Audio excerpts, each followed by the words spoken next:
Time to get your friends into their bike shorts and out to some new roads. Scott from Yakima here, showing you how to carry your bike like a pro with the ForkLift. It's a bike lover's dream mount. It carries your bike securely without touching any of your cherished ride's painted surface. The universal mounts fit Yakima round and most square, factory, and aerodynamic bars. Let's install. Out of the box, you'll see two pieces, the ForkLift and the locking skewer. First, just open the slider, loosen the knob, and open the jaw. Attach the ForkLift to the front crossbar, placing the jaw in one of the three positions that fits your crossbar best. Securing the T-bolt when the jaw is in place. Loosely tighten. Your rear wheel tray may need to be repositioned depending on the placement of your rear crossbar.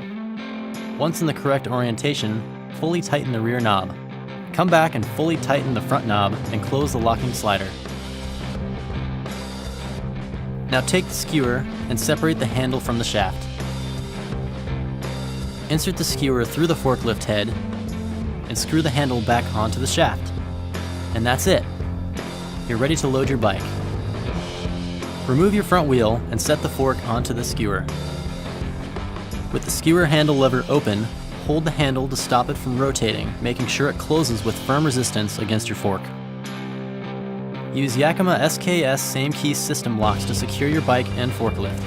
If you have other Yakima gear, the SKS cores only need one key for everything. Finally, secure the rear wheel by pulling the strap through your bike spokes and ratcheting it down through the buckle, and you're done. When not in use, make sure you ratchet the strap to keep it secured to the ForkLift. That's the Yakima ForkLift. And don't forget, the second ForkLift is as easy to install and load as the first. Happy riding! Your favorite gear goes here, friends go here. Yakima, take more friends.